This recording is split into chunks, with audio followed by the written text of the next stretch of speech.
ఓం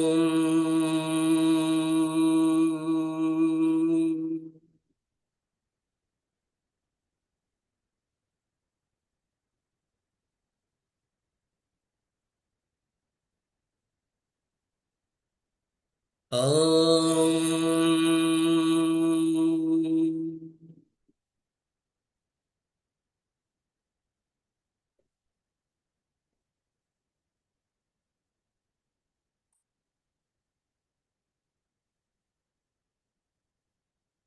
ఓం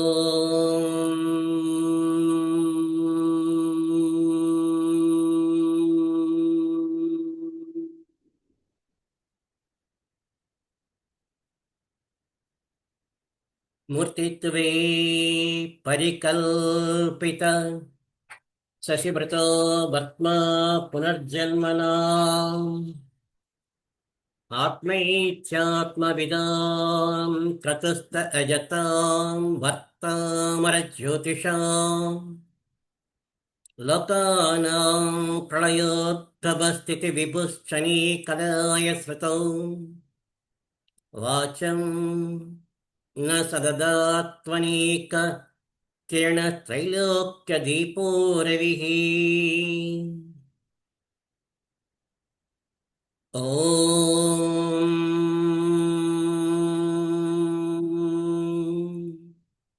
ఐం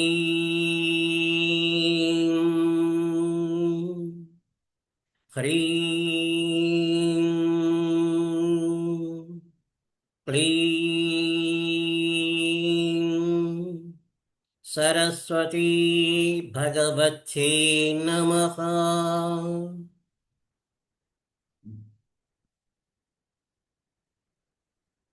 మనము గ్రహములు లక్షణాల గురించి చెప్పుకుంటున్నాం. అయితే ఇంకా 3 గ్రహాలు మొత్తం 5 గ్రహాలు పరిచయం చేసుకోవాల్సి ఉన్నాయి. ఇంతవరకు మనం సూర్యుడు, చంద్రుడు, కుజుడు, బుధుడు, గురుడు, శుక్రుడు, శని గురించి చెప్పుకున్నాం. అంటే Sun, Moon, Mars, Mercury, Jupiter, Venus, Saturn గురించి చెప్పుకున్నాం. వర్ణగ్రహం గురించి చెప్పుకుంటున్నప్పుడు మనకి ఆఖరి క్లాస్లోని మనం మొదలుపెట్టేసరికల్లా సమయం అయిపోయింది కాబట్టి మరలా దాని గురించి చెప్పుకుంటాం. ఈ వర్ణగ్రహం ఏంటంటే ముఖ్యంగా మార్పును కోరుట. ఈ మార్పు అనేది చాలా చాలా చాలా రకాలుగా ఉంటుంది. ప్రస్తుతం మన భూగోళం మీద అలాగే భూమి మీద ఈ వర్ణగ్రహం తాలూకా విన్యాసాలు చాలా ఎక్కువగా ఉన్నాయి. ఆ విన్యాసాలు ఏంటంటే ప్రత్యేకించి భక్తి, అలాగే దేవాలయ దర్శనం, అలాగే కొత్త కొత్త విషయాలు తెలుసుకోవడానికి అని చెప్పి మనకి అంటే పూర్వము కొన్ని విద్యలో ఉండేది. ప్రస్తుతము ఈ విద్య పూర్వం లేదే అన్నట్లుగా ఉన్నాయి. అంటే ఈ వర్ణగ్రహం తాలూకా ఏంటంటే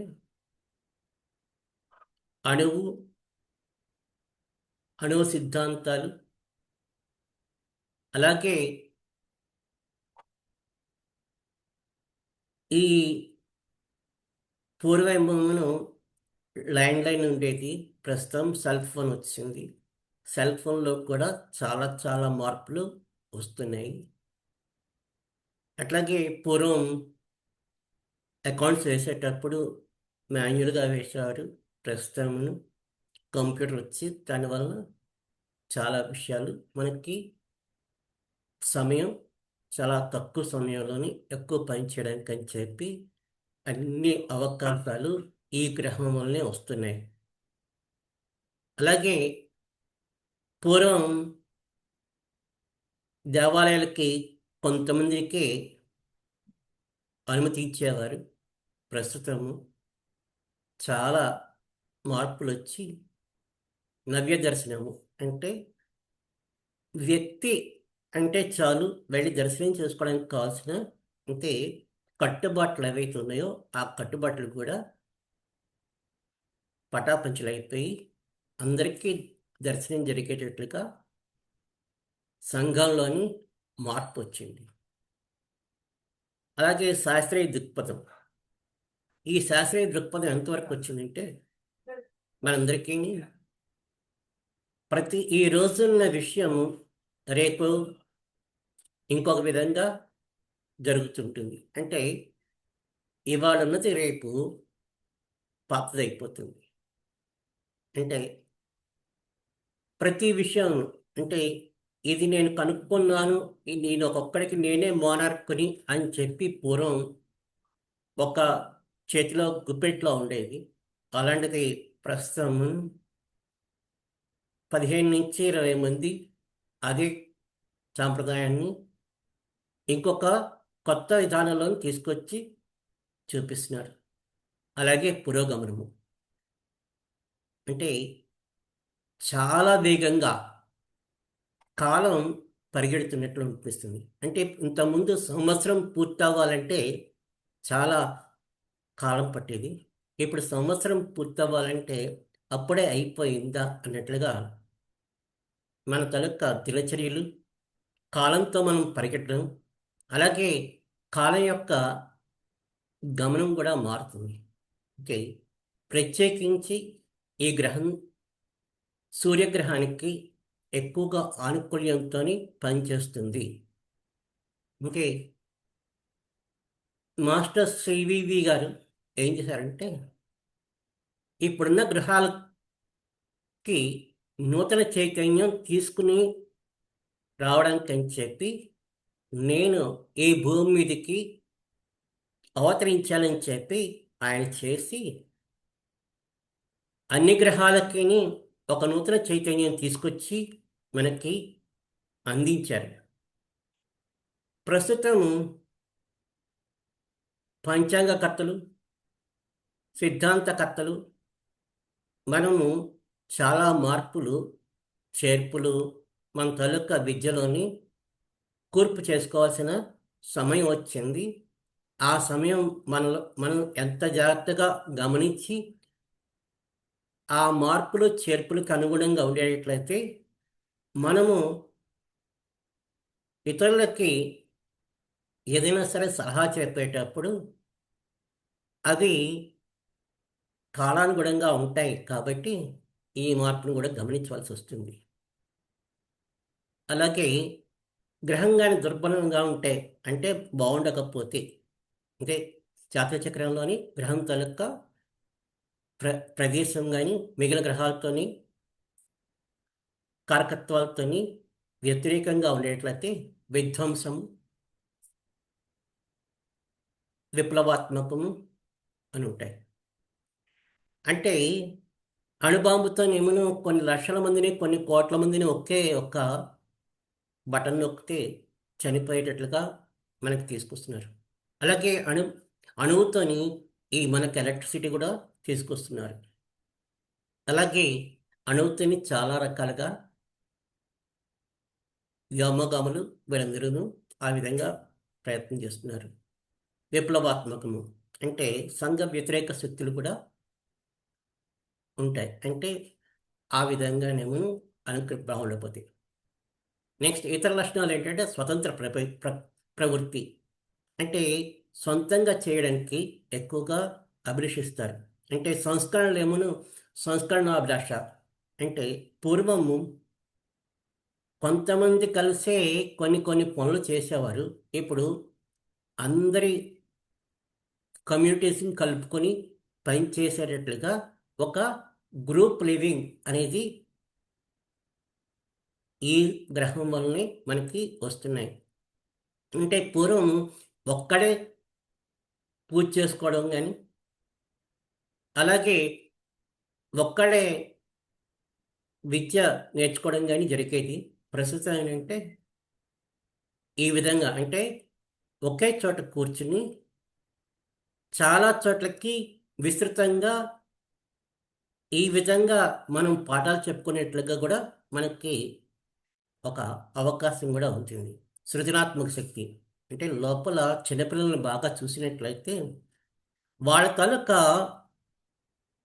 ప్రశ్నలు గానీ, వాళ్ళ తాలూకా ప్రవర్తన గానీ మనం చూసుకునేట్లయితే మనం చాలా ఆశ్చర్యపోతున్నాం. అంటే వాళ్ళకొచ్చినన్ని ఆలోచనలు మనకి మన కాలంలో రాకపోవడం వలన వాళ్ళకి మనం చెప్పడానికి పరిగెత్తవలసొస్తుంది. మార్పులను స్వీకరించే విధానం. అంటే పూర్వము చాలా రకాలైన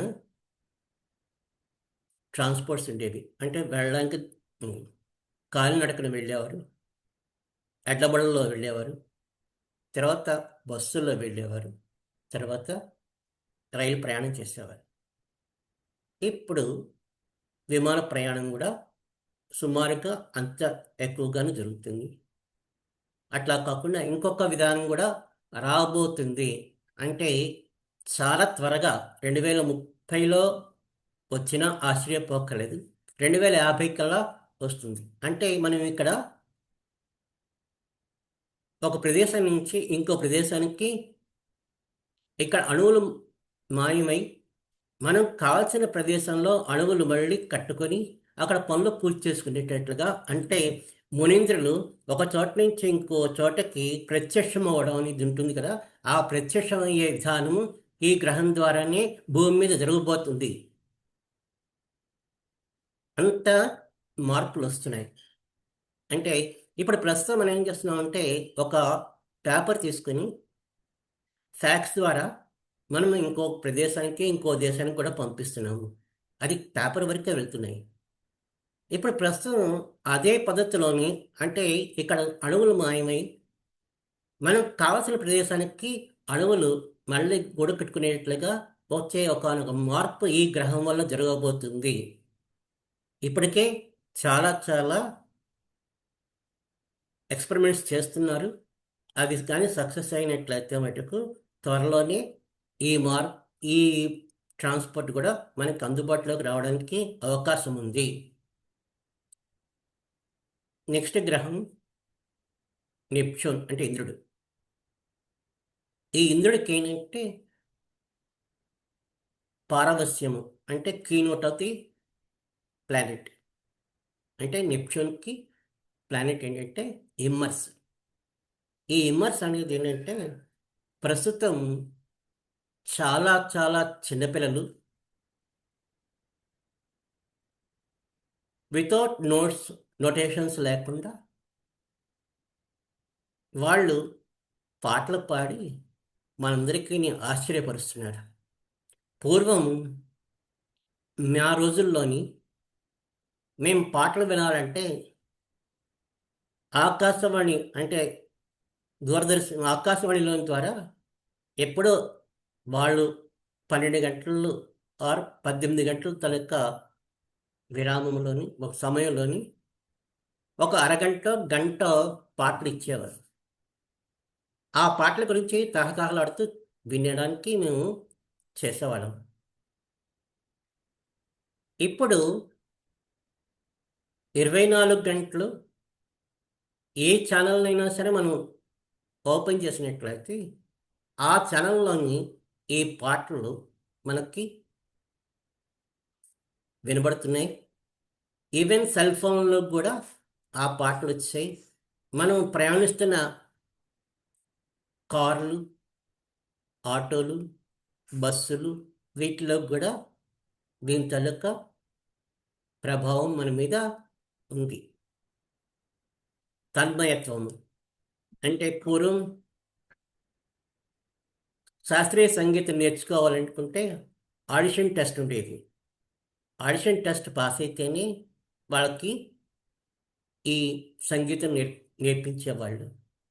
దానికి ఆకాశవాణి దగ్గరికి వెళ్ళి ఆడిషన్ టెస్ట్ పాస్ అయిన వాళ్ళకే మంత్రం వస్తుంది. ఇప్పుడు ప్రస్తుతం దాన్ని కూడా సౌలభ్యం చేసి అందరికీ అవకాశం ఇచ్చి ఉన్నత లక్ష్యాలకి తీసుకెళ్ళడానికి అని చెప్పి ఒకానొక గ్రహము ఈ భూమి మీద పనిచేస్తుంది. ఆ పనిచేస్తున్నదే ఇంద్రగ్రహము నెప్ట్యూన్. అలాగే ఐక్యము అంటే రాగాలాపన అంటారు. ఆలాపన అంటారు. ఆలాపనలన్నీ ఆలాపన చేస్తూ ఆ గొంతులోని అంటే ఆ వాయిస్‌లోకి మనము లీనమవ్వడం. అంటే దాన్ని ఇంకొక విధంగా చెప్పాలంటే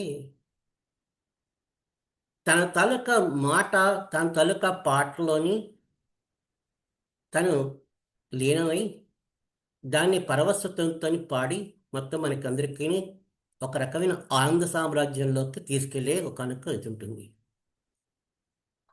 అది గానీ గ్రహం తాలూకా లక్షణం గానీ దుర్బలంగా ఉంటే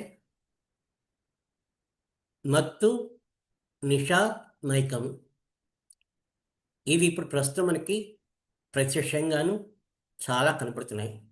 పూర్వం పరోక్షంగా ఉండేవి. అంటే ఒక గ్రామానికో, లేకపోతే ఒక పట్టణానికో రెండో, మూడో చోట్ల ఈ మత్తు పానీయాలు అమ్మేవారు. అది చాలా గూఢంగాను, గుప్తంగాను అమ్మేవారు. ప్రస్తుతం కెలీ షాపులు ఎలాగైతే ఉన్నాయో, అలాగే ఈ వైన్ షాపులు కూడా మన ప్రదేశంలోని అంటే మంచినీళ్ళు దొరుకుతాయో, దొరకవో తెలీదు గానీ, ఈ పానీయాలు దొరుకుతున్నాయి. అంటే అంతలాగా మనము బానిసలమైపోయాం. అలాగే మిగిలిన గ్రహాల మిగిలిన లక్షణాల గురించి పారవశ్యత, తన్మయత్వము, అతీంద్రియ జ్ఞానం. ఈ అతీంద్రియ జ్ఞానం ఏంటంటే మనందరికీని సిక్స్త్ సెన్స్ అంటారు. అంటే అప్పటికప్పుడు ఒక రకమైన తట్టడం అంటారు.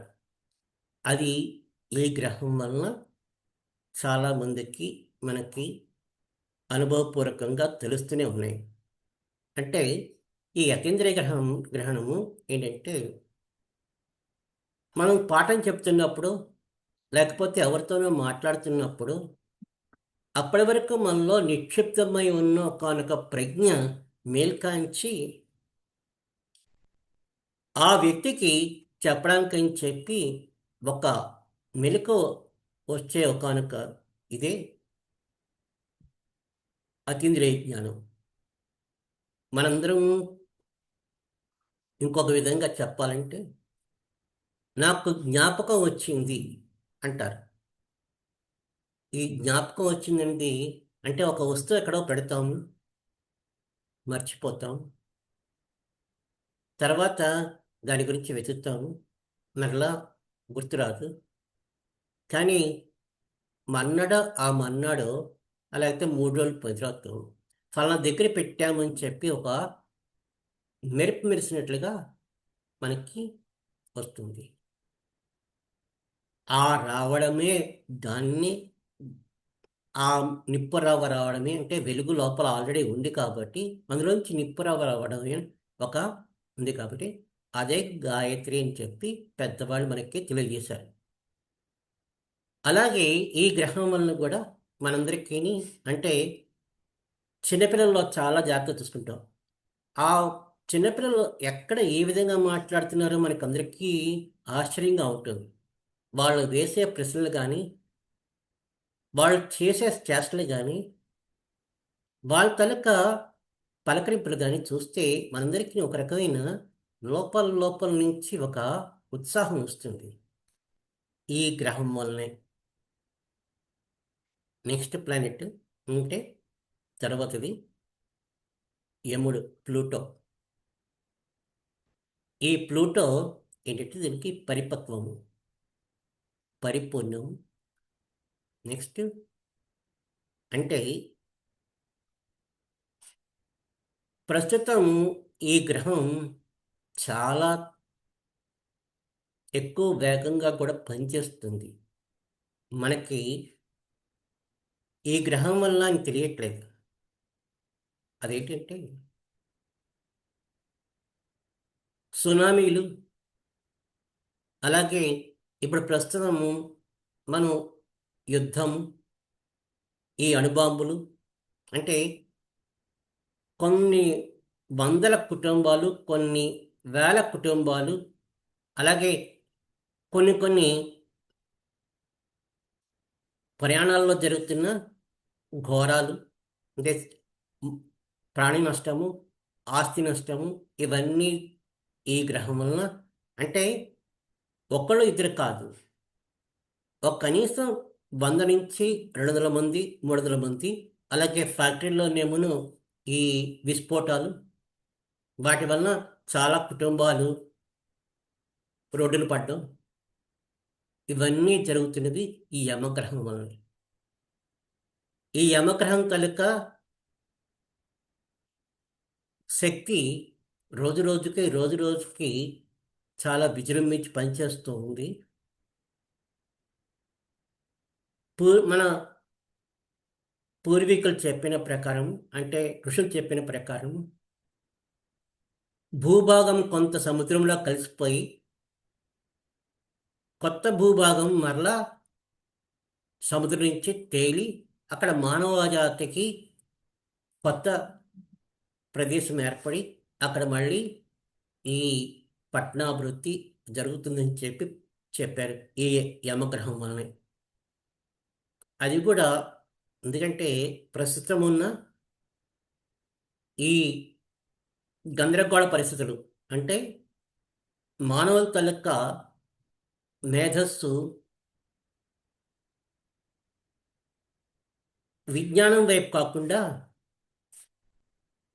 చక్కగా మనం దానిని ఇంకొక విధంగా ఉపయోగించుకుంటున్నాం, అంటే విధ్వంసం వైపు ఉపయోగించుకుంటున్నాం.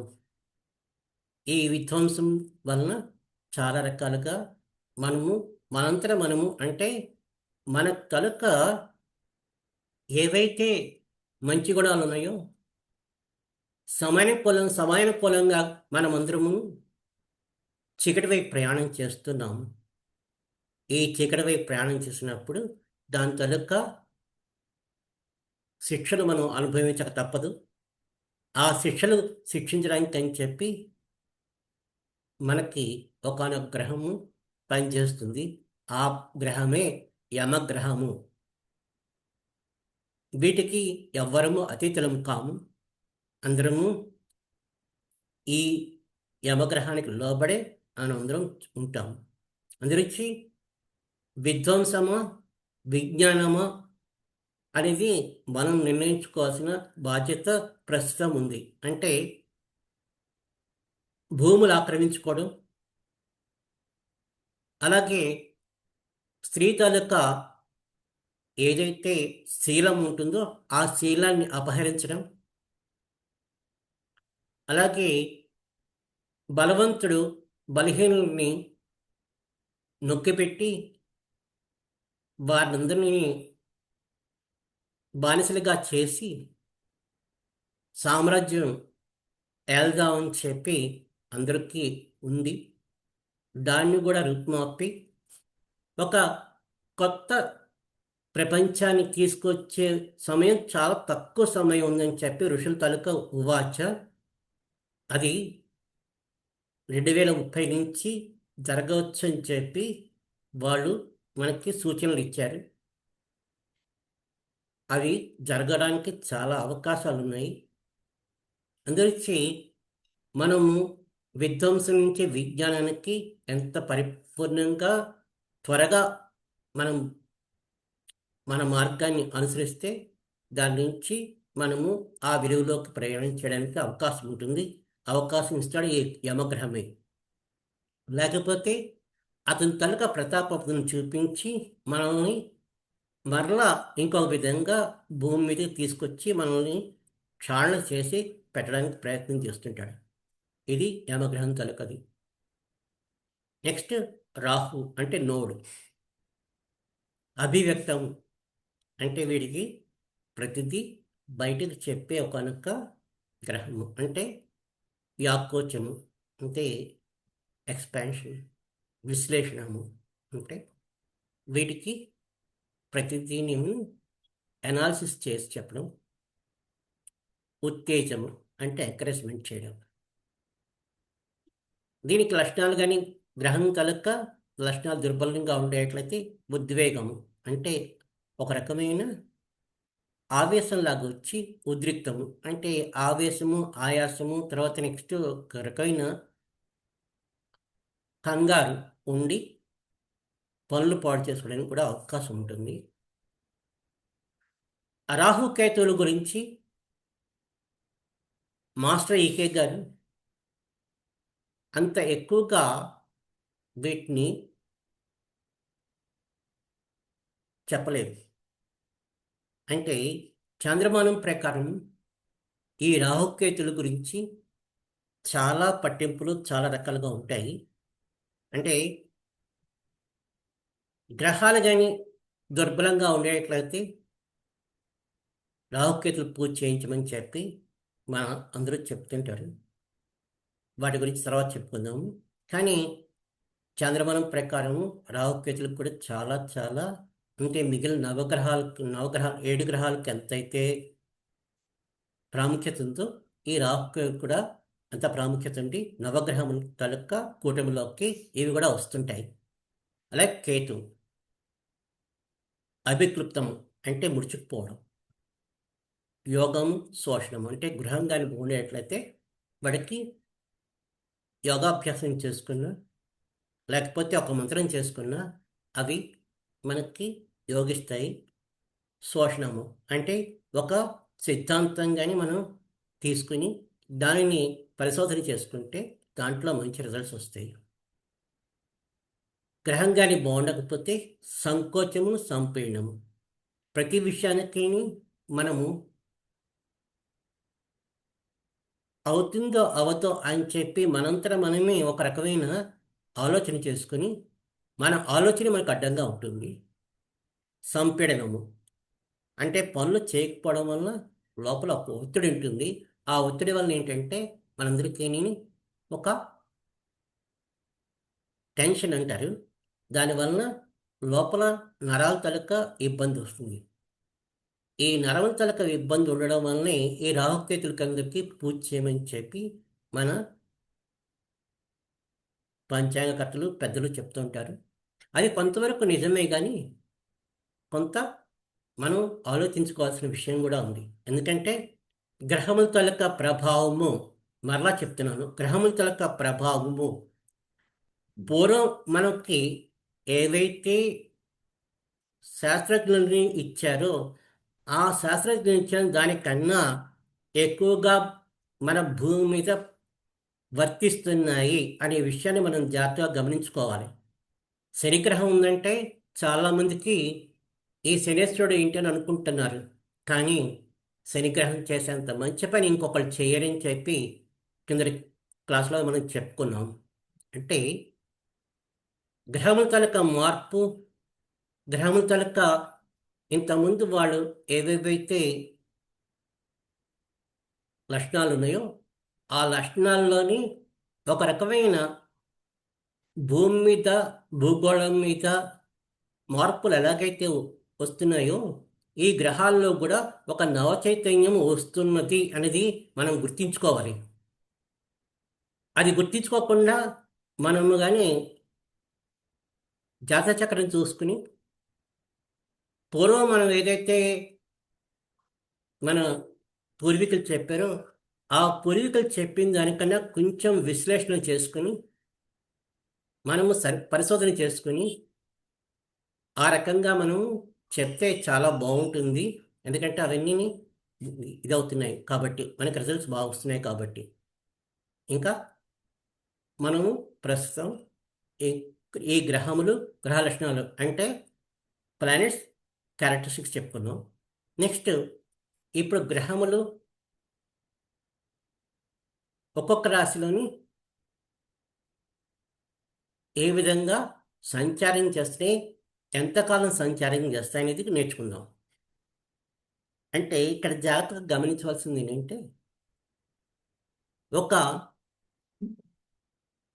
సర్కిల్కి సెంటర్ పాయింట్ పెట్టినట్లయితే 360 డిగ్రీస్ వస్తాయి, అంటే 360 డిగ్రీలు వస్తాయి.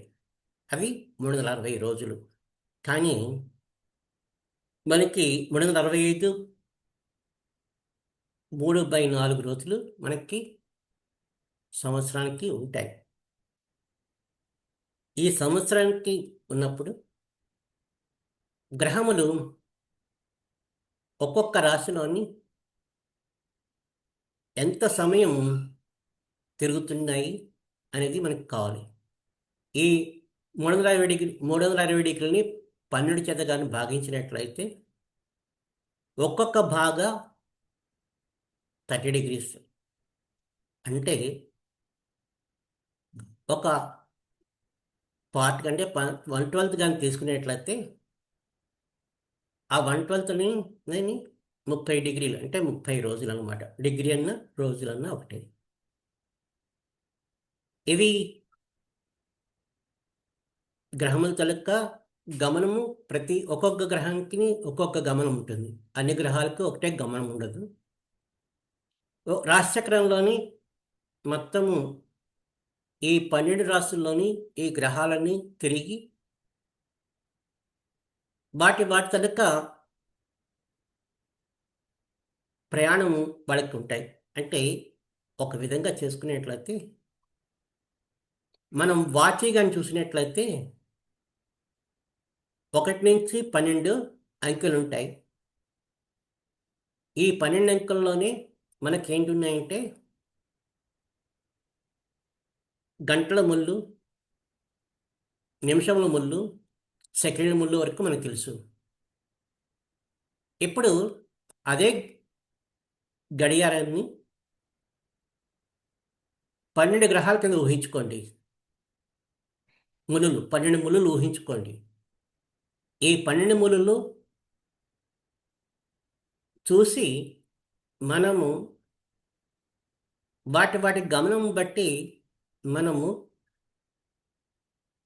ఈ రాశిలో ఈ గ్రహాలు ఉన్నాయి కాబట్టి ఇప్పుడు ఈ విధంగా జరుగుతుంది. అలాగైతే చిన్న ముళ్ళు ఒక చోట ఉండి, పెద్ద ముళ్ళు ఒక చోట ఉండి, సెకండ్స్ ముళ్ళు కానీ ఒక చోట ఉండేట్లయితే మనకి ఎలాగైతే గడియారంలో సమయం మనం చెప్పగలిగే సామర్థ్యం మనకు వచ్చింది, అలాగే ఈ గ్రహాలు ఈ 12 రాశుల్లోని సంచరిస్తున్నప్పుడు వాటి యొక్క గమనం బట్టి మనము ఈ గ్రహాలు ఈ విధంగా ఉన్నాయి కాబట్టి మనకి ఈ విధంగా జరగబోతుంది అని చెప్పి ఒకనొక సూచన ఇస్తున్న ఋషులు చూసి మనకి ఈ విధంగా సూచన ఇచ్చారు. వాటిని మనం జాగ్రత్తగా గమనించుకొని వాటి గమనాన్ని మనం పరిశీలించి అవగాహన చేసుకుని మనం కూడా మన తాలూకా సమయాన్ని ఏ విధంగా ఉపయోగించుకోవచ్చో, వీటి తాలూకా ప్రభావం ఏ విధంగా మన మీద ఉంటుందో, ఈ గడియారం ఎలాగైతే మనం ఉపయోగించుకుంటున్నామో రోజు, అలాగే గ్రహముల తాలూకా గడియారం కూడా ఉపయోగించుకోవడానికి అవకాశము ఇచ్చారు. అందువచ్చి మనం జాగ్రత్తగా దీన్ని నేర్చుకుందాం. సూర్యుడు ఒక రాశిలోని, అంటే ఒక రాశి అంటే 30 డిగ్రీలు లోని ఒక నెల రోజుల పాటు ఉంటాడు. అంటే సుమారుగా 1 డిగ్రీ మూవ్ అవుతాడు. అంటే సుమారుగా ఎందుకని అంటున్నానంటే ఇంకా మనకి 360 డిగ్రీలు కాకుండా ఇంకా 5 డిగ్రీల 3/4 నిమిషాలు మనకి చల్ల ఉంది. అందులోంచి 58 నిమిషాల నుంచి 59 నిమిషాలలోని 1 డిగ్రీ మూవ్ అవుతాడు. అంటే సుమారుగా ఒక రాశిచక్రానికి సంవత్సరం పాటు తిరుగుతాడు. ఒక రాశిలోని, అంటే రాశిచక్రం అంటే 12 భాగాలు కలిపి, ఒక రాశిలోని మటుకు 1 డిగ్రీ సుమారుగా మూవ్ అవుతాడు. చంద్రుడు చంద్రుడు 11 డిగ్రీల నుంచి 15 డిగ్రీల వరకు రోజుకి గమనం అవుతుంది. రాశిచక్రం అంటే 12 రాసులు పూర్తి చేయడానికి 22 రోజుల 27 రోజుల 1/3 రోజులు ఉంటుంది. అంటే ప్రతి 28 రోజులకి, అంటే 14 తిథులు, ఇటు 14 తిథులు, అటు అమావాస్య పౌర్ణమి కలుపుకొని 30 తిథులు ఉంటాయి. ఈ తిథుల ప్రకారం మనం చూసుకునేట్లయితే రాశిచక్రానికి 27 రోజుల నుంచి 28 రోజుల వరకు ఉంటుంది. ఒక రోజు మటుకు ఒక్కొక్కప్పుడు 11 డిగ్రీలో ఉంటాడు, ఒక్కొక్కప్పుడు 15 డిగ్రీలు ఉంటాడు. సుమారుగానేమో 13 డిగ్రీలు ఒక రాశిలో మూవ్ అవుతుంటాడు. నెక్స్ట్ కుజుడు ఒక రాశిలోని సుమారుగా 45 రోజులు ఉంటాడు. ఒక రోజుకి 38 నిమిషాలు మూవ్ అవుతాడు. ఒక రోజుకి 38 నుంచి 43-45 నిమిషాల వరకు మూవ్ అవుతాడు. అంటే చలనం ఉంటుంది. రాశిచక్రం పూర్తి చేయడానికి సంవత్సరంన్నర పడుతుంది. అంటే 12 రాసులు పూర్తిగా వచ్చేసరికల్లా సంవత్సరంన్నర పడుతుంది. బుధుడు సుమారు రాశిచక్రాన్ని పూర్తి చేయడానికి 30 రోజులు పడుతుంది. రోజుకి 1 డిగ్రీ సుమారుగా ఉంటుంది. ఒకప్పుడు ముందుగా వెళ్తాడు, తర్వాత వెనక్కి కూడా వస్తాడు. ఇక్కడ మనకు చూసుకోవాల్సిందంటే సూర్యచంద్రుల తాలూకా గమనం ఎప్పుడూ క్లాక్ వైజ్ డైరెక్షన్లోనే ఉంటుంది తప్పించి ఎప్పుడు యాంటీ క్లాక్ వైజ్ ఉండదు. రాహుకేతుల గమనం ఎప్పుడూ యాంటీ క్లాక్ వైజ్ ఉంటుంది, కానీ క్లాక్ వైజ్ అప్పుడప్పుడు ఉంటుంది, కానీ ఎక్కువ సమయం యాంటీ క్లాక్ వైజ్, అంటే గమనము వెనక్కి నడుస్తుంటుంది. మిగిలిన గ్రహాలు అంటే కుజుడు, బుధుడు, గురుడు, శుక్రుడు, శని, ఈ 5 గ్రహాలు ప్లస్ వరుణుడు, ఇంద్రుడు, యముడు కూడా కలుపుకుంటే 8 గ్రహాలు కూడా వెనకకు ముందుకు నడుస్తూ ఉంటాయి. అందుకే దాన్ని రెట్రోగ్రేడ్ అంటారు ఇంగ్లీష్లో, అంటే వ్యతిరేకం అంటారు, వక్రించడం అంటారు. బుధుడు అంటే కుజుడు ఒకప్పుడు వక్రించి ఒక్కొక్క సంవత్సరము ఒక్కొక్క రాశిలోని 45 రోజుల నుంచి ఇంకా ఎక్కువ సమయం ఉంటాడు. కుజుడు కానీ వక్రించకపోతే ఆ సంవత్సరము భూమి మీద కరువు కాటకాలు ఉంటాయని చెప్పి ఋషుల తాలూకా నిర్ణయం. అందుచే ప్రతి సంవత్సరం కుజుడు వక్రిస్తూనే ఉంటాడు. ఒకప్పుడు వక్రించకుండా గమనం కానీ ఉండేటట్లయితే కరువు కాటకాలకి అవకాశం ఇచ్చినట్లు అవుతుంది. బుధుడు